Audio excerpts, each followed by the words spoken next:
Welcome back to the channel. We are here again with my 1995 Ford Escort Wagon, known as the Sippy Cup around here. If this is your first stop by the channel, there is a playlist for this car where you can follow along with all kinds of stuff I've done to it. I'm just about restoring one of these freaking things. And I will link that for you right up here and also down in the description. The mission of today's video is going to be a rear brake rebuild. And brothers and sisters and fathers and mothers, let me tell you, I'm not excited about doing it at all. One, I don't do drum brakes all that often, and the last time I did drum brakes on the channel was a complete fiasco. There's a few reasons for that, but it wasn't good. And not only are these drum brakes, these are weirdo Japanese car drum brakes that I'm really not used to. I've only done Japanese car drum brakes one other time on one other Escort, and that was like 11 years ago. So it has been a hot minute since I've been in the rear brakes on one of these things, and I was really hoping I would never have to again, because the truth of the matter is, on a car this light, especially the rear brakes, they almost never do anything. However, this car has a unique kind of problem, in that I'm pretty confident the rear brakes on this car do literally nothing. Like, I do not believe they function at all. And because they do no amount of effort, and this being a wagon, so it's a little bit heavier, the front brakes on this car are just completely roached. Like the most warped brake rotors I've ever driven on. It's all bad, so I have no choice but to get in there and rebuild those things. But if we're gonna do it at all, we're gonna try and do it right. In this pile of parts right here, I've got new Raybestos brake hoses. I've got new Raybestos wheel cylinders. Got a set of Centric shoes. Brand new Centric brake drums. Raybestos drum brake hardware kit. I'm hoping I don't also need adjusters.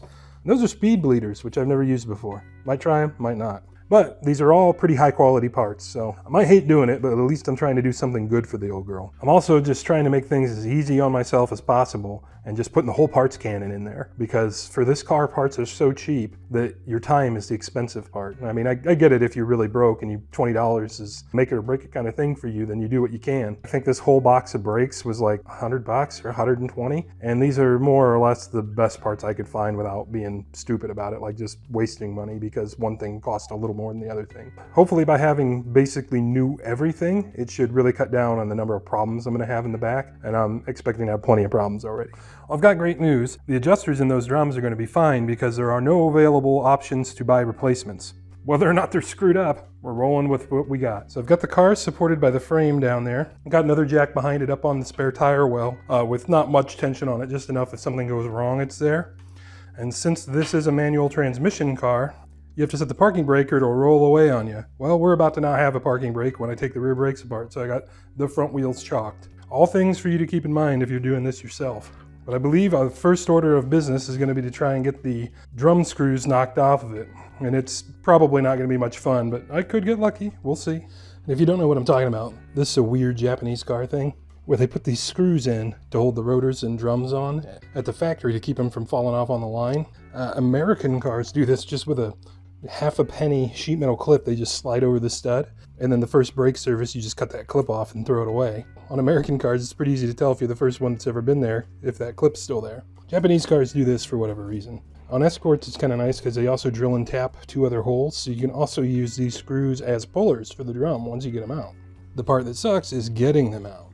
To do that, your best bet is going to be with a tool called an impact driver. They come with bits that you put in the end of them, and when you smack the back with a hammer, it drives it in and turns it at the same time. And they're usually directional. Yeah, it's got an R and an L on it. You just turn it for which way you want to be going. We're going to want to be going loosey, so I believe that's going to be that way.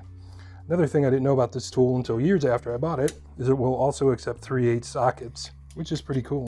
Let's hope for the best, but that mug just jumps on out of there. Get way on back so I can get a good swing at it. Looks like it's turning. Yep, she's loose.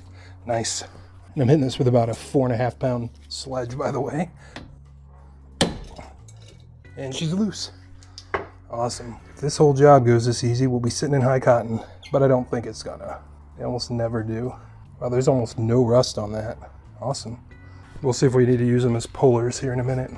Now, normally the next thing I do is get on the back side of the backing plate and pull a little plug out to run the wheel adjusters off, but as you can see, there's no drag here. These brakes haven't done anything in a long time, so I'm thinking we don't need to worry about that. I'm hoping I can just tap the drum a few times with my big hammer and she'll just kind of bounce her way out of there. We shall see. I doubt it.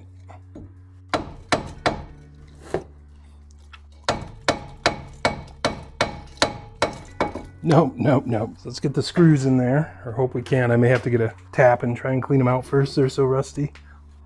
Yeah, those are gonna require some cleaning first. I can't even get them started. So I was able to determine these are M8 by 125 threads. The problem is a tap bottoms out before cleaning them, and I don't have any bottom taps. So I managed to come up with this M8 exhaust manifold stud. At least I believe that's what it is. And I'm just going to try and use that to see how far we can go. And the first several impacts are just going to be trying to clean rust out. Yeah, that's just running the nuts. Yeah.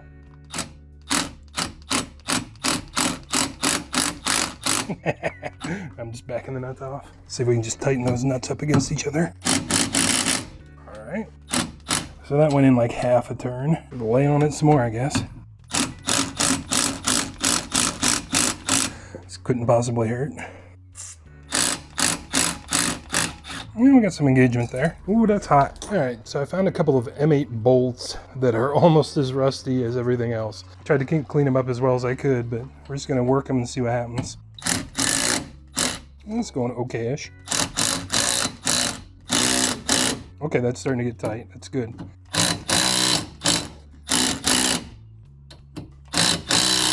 Something just snapped. Well, those don't want to take thread anymore. I'm gonna try and work them a little. Let's try it again. See the drum move that time. I hear things happening. Oh yeah.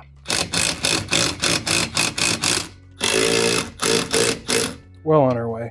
Kind of surprised the thing won't come off. Of course, the rear brakes on this car haven't worked in years, and there we go. Shoes look better than I expected. I'm gonna guess all this is just seized up from lack of maintenance, but it's all about to get replaced anyway. What I was hoping to find here is a good wheel hub, and I believe that is what I have. I think the one on the other side is roached. Brake clean for cleaning brakes? I know, it's a crazy world. Wow, so much brake dust. Oh boy. Oh geez. Yeah, these things are just caked up with grime and brake dust and rust. And I guess the hydraulics aren't in too good a shape either. Thing's got quite a bit of shoe left on it. So these must have quit working a while ago. This forward shoe's a little thinner. That's probably clean enough that I can at least get an eyeball on what I'm trying to see here.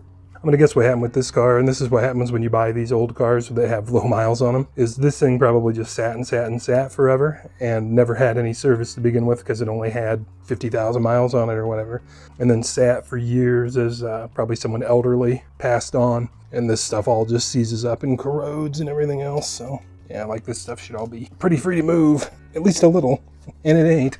That one's moving a little now. It's just a little tap.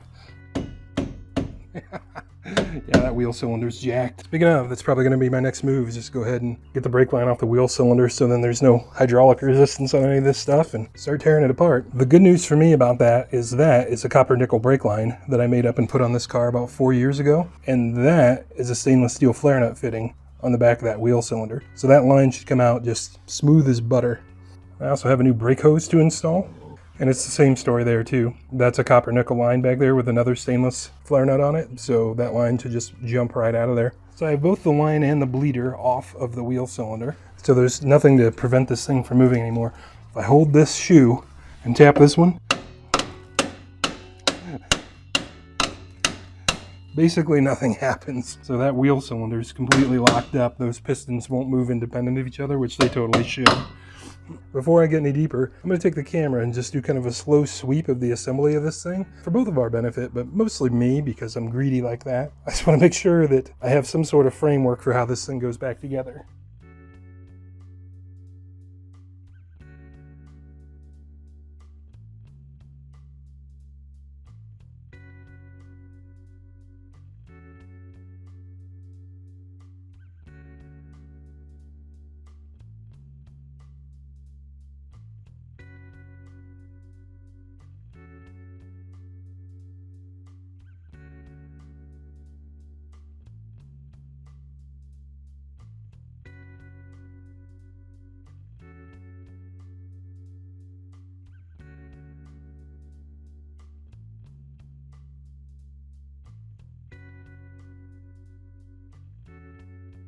Well, that explains it. This thing carries the mark of the beast. Freaking Lucas, man. And for good measure, this is the passenger side.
I'm not real sure how I want to start here. I could look at the book and make that determination, but it feels like cheating. So what I'm going to do is try and get this, what I'm going to call mainspring, out of my way, if I can.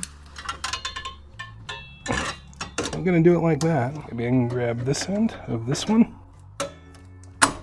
Oh, well, I don't even know how I did that. But, okay, that added no more freedom to the shoe. Holy crap. You can see just how badly rusted it is back there on that slide surface, too. And this is the weirdo alien brake adjuster that these things run that don't make any sense to me. Well, I suppose the next thing, let's see if we can get this guy on the bottom out of there. Okay, didn't really expect there to be any more spring tension on that guy. Okay, so I think the next thing is just to get that clip off. And GM, which is what I'm used to, there's like a circular clip and you use a special tool to turn it. I'm not entirely sure how we're supposed to do this one. Cut it from the back might be an option. Got it freed up at least. See if it'll at least rotate a little. It turns. I don't know if that's the right thing to do. I'm sure that the idea here is to push it in and turn it to get it off. Something like so. I think I got it started.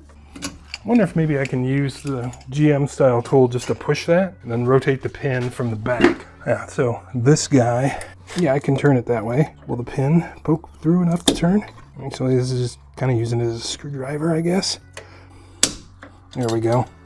All right, there's one way down here I got to get on too. But this shoe should come off now, I think. There's a little spring holding it there to that adjuster, but I think it should be loose-ish. Loose-ish is right. Let's see if I can pop the other one. Just keep freeing things up. The lower suspension's in the way of being able to turn this one. I wonder, can I just turn it? Have I been doing this the really hard way the whole time? Yes.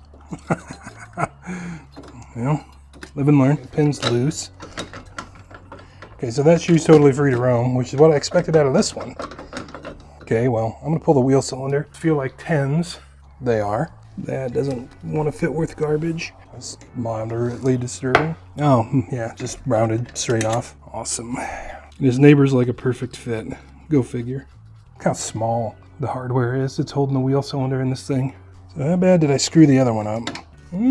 Bad. Nice. And it doesn't look that rounded off. Maybe I can get a different socket on it or something instead of a wrench. Maybe that'll work a little better. So I've got a 10 on it now. I actually had to hammer on. And my long ratchet, just completely not even an issue. Must have got it loose with the wrench before and just slipped off of it. Okay then. Yeah, there we go. Gonna be a good time getting that out of that socket. I'm hoping the new cylinders came with new bolts. Stubby McGee back out here. Should just jump off. Oh, it's got like a rubber gasket. Okay, all the good that did it. Whatever, I guess we probably want to try and retain that. So there shouldn't be anything holding this together. I guess the parking brake still is somehow. There's that shoe and its springs. We'll just set it there. Probably need to get that spring out. Okay. Well, there's more going on than that. You guys make a great flashlight sometimes. So we got that mechanism out back that's holding it in somehow. Do I need to actually pull the cable off of that lever? Pull this cable off of that? I don't think so. I hope not anyway. Try not to crawl around on the floor as much these days, but sometimes I got no choice. Uh-oh. Spring's gone forever. That's why we buy new hardware kits. Hopefully our kit comes with that. This is the adjuster. Is there a way to back that off? No, that's a solid link. So it's pinned in there. Well, I hate to refer to the instructions, but I think I'm left without a choice. I don't know what I'm doing. If you didn't know already, the directions say to do everything pretty much as I've done it, and then it just says remove rear shoe, so okay then. I kid. At least right now I'm kidding. I think what I'm going to end up doing is trying to pull this little spring off the parking brake and see if I can get enough motion in this to release it from this adjustment mechanism. I hope. I really don't want to take apart that whole parking brake system if I don't have to. And the book makes it sound like you don't have to. I do remember this being a monumental nightmare the first time I did it, meaning the last time I did it. And, you know, not to this car. But that's all I remember, is that this job sucked. I don't remember why. Is that another spring about to go in the bucket forever? Because that one we may not get a spare of. Okay, did that spring even do anything? Yes, maybe. Yeah. Okay, well, it's looser now. What the Come on, can I get the cable? Okay, so I did just wiggle it enough to get the cable off of the rod that it mates to. So now that rod should come out of there. You'd hope. I don't think there's anything else holding it in. There's like a rubber boot. Okay, so apparently the thing to do here is just pull hard enough that you can get that guy straight out of there. Good grief, what a nightmare. That gives us a pretty good look at how much material was remaining on these shoes. Quite a lot. I mean, it's getting thin. It's not like I would reuse these. The leading is just a little bit worse.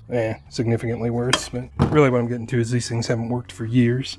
And that guy is held together with some witchcraft clip up there that we're not even going to screw with. So I don't even know. Can I even clean these adjusters up? I totally forget how these adjusters work too. I know that's the general idea. And I don't see any slot in the backing plate to remove them. Anyway, that's as far as I'm tearing them down.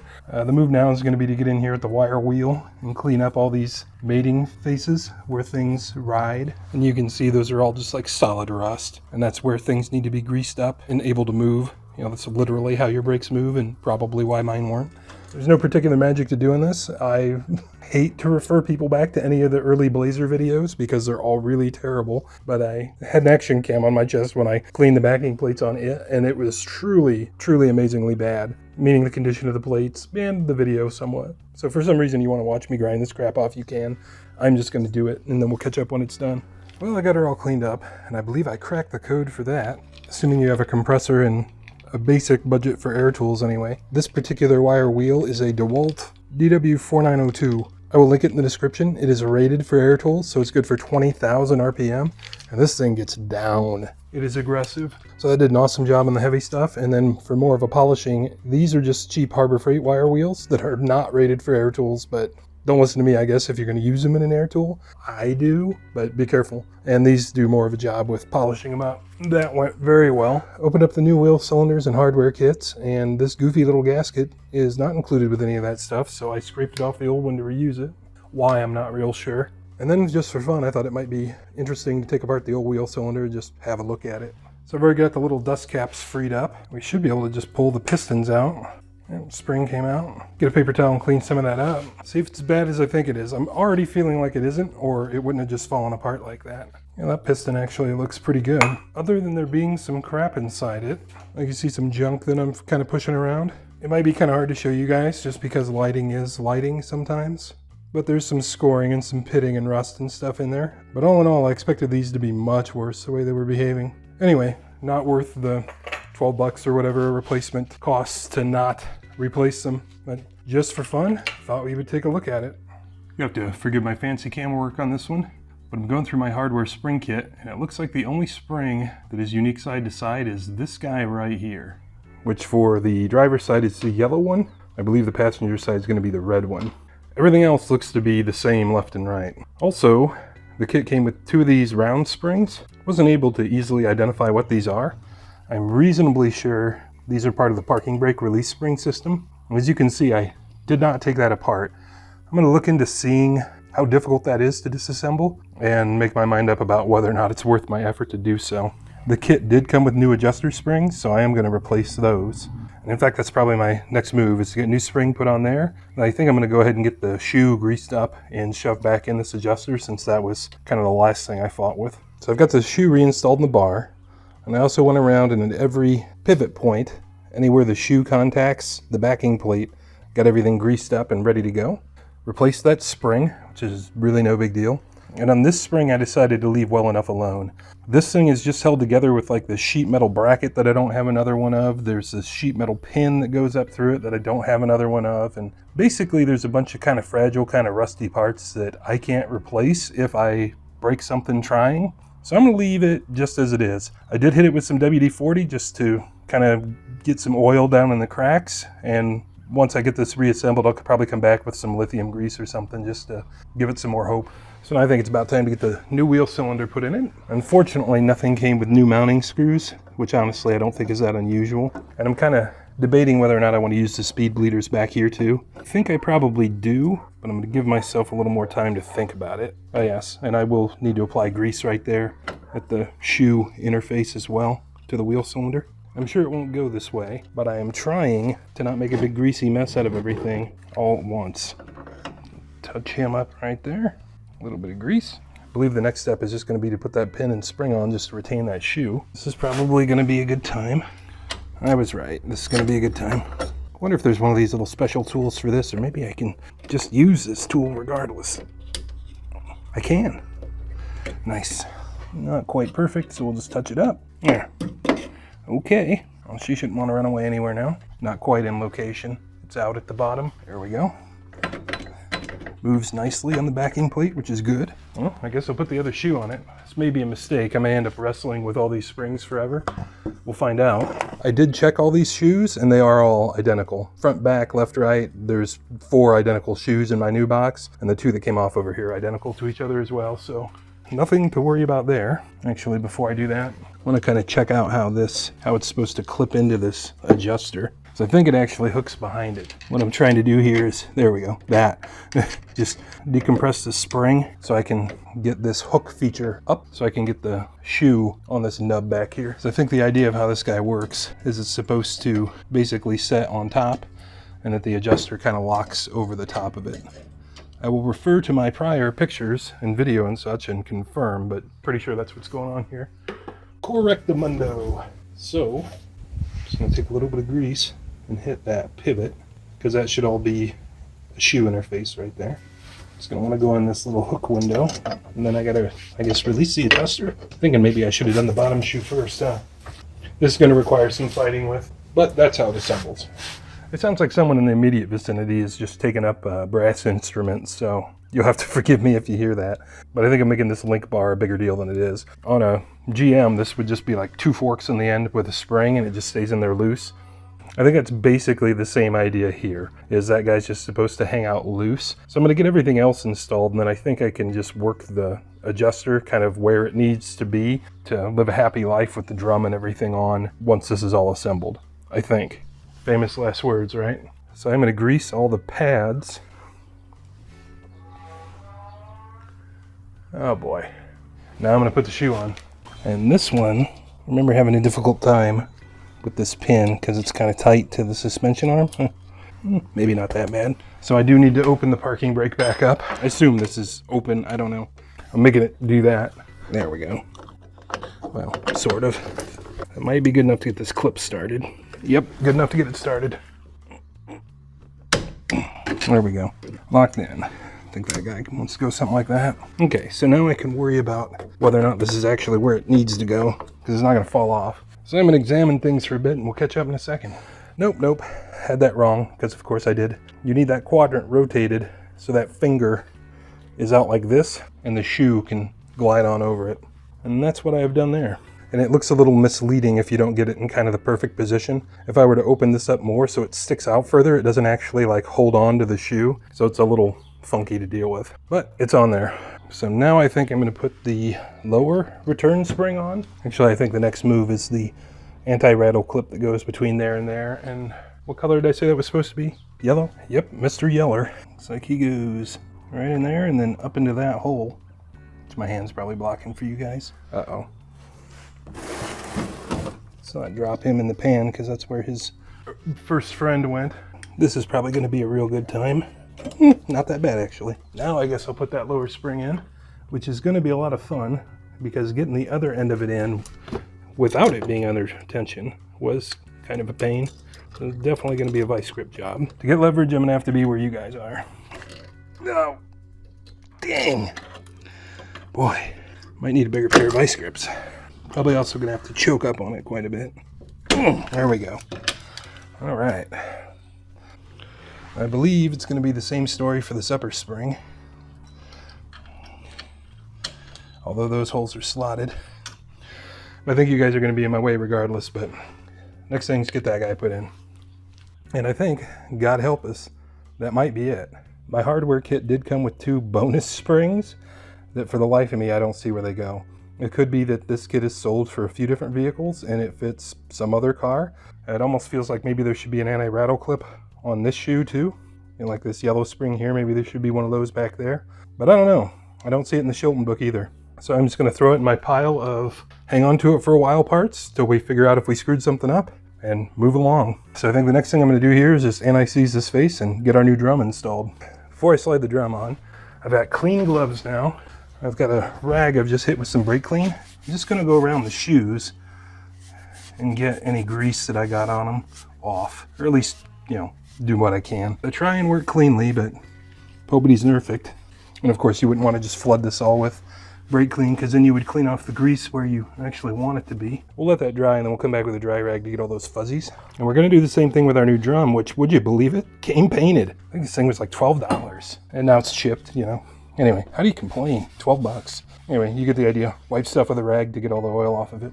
Alrighty, we're gonna slip our crown jewel on, and I am gonna reuse the screws that held these in. So I want to make sure I get the counter bores in these things aligned with the screw holes. So you can see those are the threaded ones, those are the counter bored ones. And the only reason I'm going to reuse them is so they are there for the next guy to use as a puller if he wants. And I am going to anti-seize mine.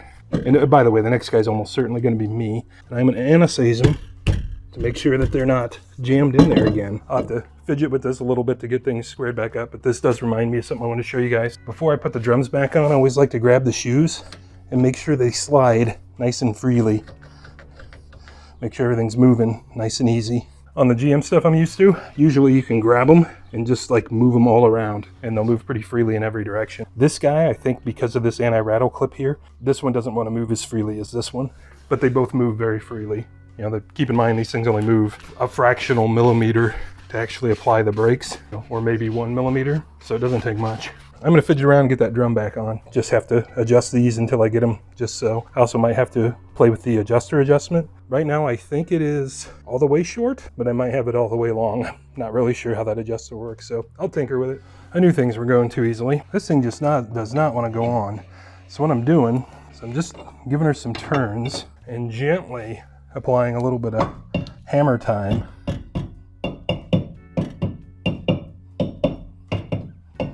Still turning. Stiff though, which is all right. They'll break in together. That's looking pretty solid. Oh, that feels much better. It just didn't like going on for whatever reason. That feels good. Awesome. One side done. Realizing you may not have seen the first part of this, these are speed bleeders. You just crack them loose like a regular bleeder and then pump the brakes, and I think they have a check valve in them so they don't let air back in. I was debating whether or not I want to use one back here. Since I'm using them in the front, I may as well put them in the rear. Normally I anti-seize my bleeders, but these come with probably thread locker on them. So I'm just gonna screw it in place of the OEM one, or Raybestos one, or whatever. Alrighty, so our next move is gonna be new hoses. Shouldn't be a big deal. Come on. Maybe a bigger deal than I thought. But it's just held in with one of those clips on each side. So you can see I've already got the line out of this one. It's no kill like overkill. Let's get a pry bar on it. She's coming. I thought I'd hose these down, but maybe not. Let's get his buddy on back in there too. It's wanting to move a little better, that's good. There it goes. And there's another one right there that I'll have to get under the car and grab, and I'll have to unscrew the metal line off of. Should not be any big deal, just kind of a repeat of what you just saw. Well, I got the hose out of it. I went over to my parts tray to grab the hater screws to reinstall them. I found that guy laying in it, which is a dead ringer for the guy I don't know what to do with. So it does belong in here somewhere, which is awesome since I had to pound this on. I knew this was going to happen, but whatever. We will continue forward, is what it is. My biggest concern is figuring out where it friggin' goes. So just as soon as I got the drum off again, which thankfully was really no big deal, figured out this is a parking brake return spring that goes on back here, so I didn't have to take the drum off. I'm not sure if I documented it before or not, and this rubber boot's kind of in my way too, but there's a hole in that parking brake bracket right there. That's where that end of the spring goes.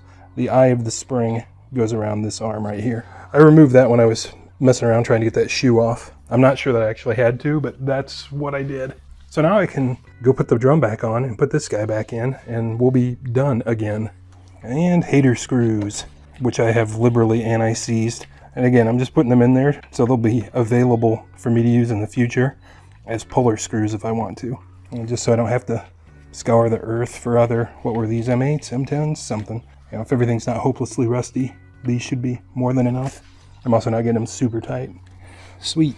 Now we can put our hose on. And no, we're not, because I stupidly ordered the hoses for an Escort with rear discs, which is Escort GT only, at least in this generation. The part number you don't want is that one. You want 40 for rear drum.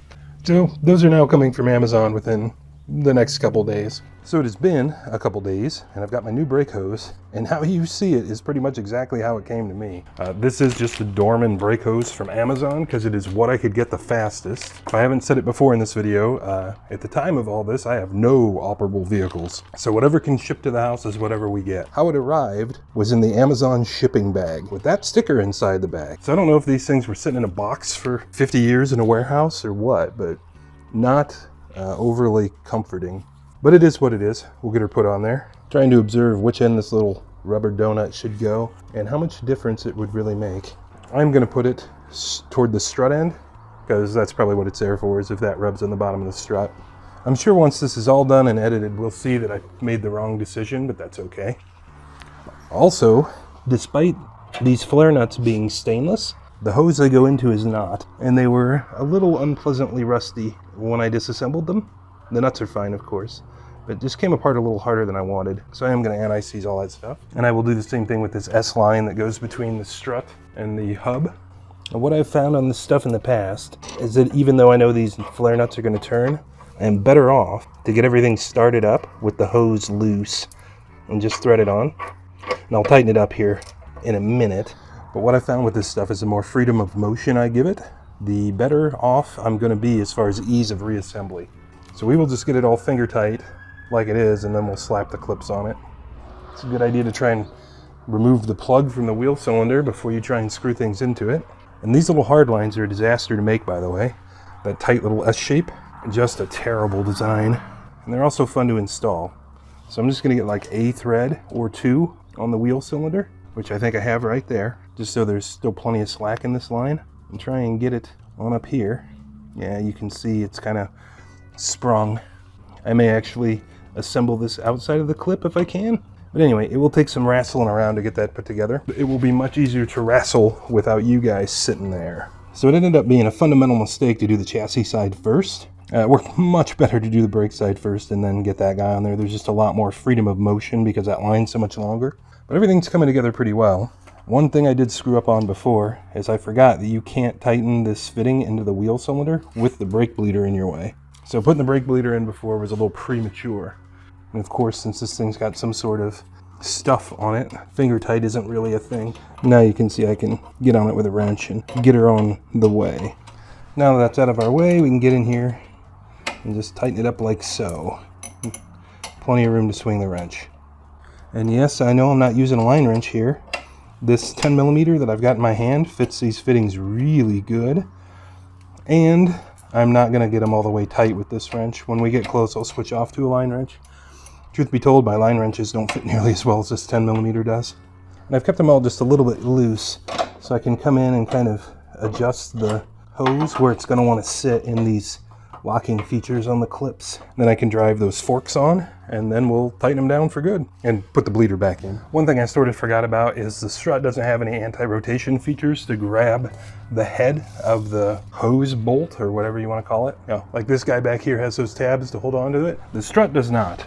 So once we achieve snug, which I believe I have, got to back it up with a wrench on the other side to make sure we don't twist anything up. And also, watch your line while you're doing this to make sure you're not getting it whopper jawed in a bad way.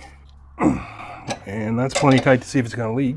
And I'll just get in here on the wheel cylinder and tighten it up. Sadly, you guys can't see from the way we're doing things, but trust me, that's what I'm doing. Also paying attention to my line to make sure it's not twisting up as I do that. All right, so that's all PFT. Let's put our bleeder back in. Annoyingly, these bleeders are 5/16, so they are now the only standard hardware on this entire car, I think. Okay, so she's snug. I'm just going to leave her backed off about a half a turn for the bleeding process, and these being automatic bleeders, that should be plenty. Speaking of, normally this would be about the time to bleed stuff, but I had forgotten when I did the front that this car runs a really stupid divorced system. Most divorced master cylinders will have 2 chambers, one for front and one for rear. This car actually divorces them with 1 rear brake and 1 front brake. So left rear goes with the right front caliper, right rear goes with the left front caliper. Seems like the dumbest system in the world to me, but that's how they work. So basically when you do the brakes on this car, you have to have good access all the way around it because you've got to bleed all 4 corners, not just front or rear like on any other normal car. I'm assuming this is weird Japanese car stuff because this is the only car I've ever seen that's like that. So once I get this entire job done and get this thing shuffled out in the driveway, I'll get some footage of bleeding it with these automatic bleeders. They're really not anything that's that big of a deal, but it looks like they're pretty cool, so I like them. I'll probably keep using them.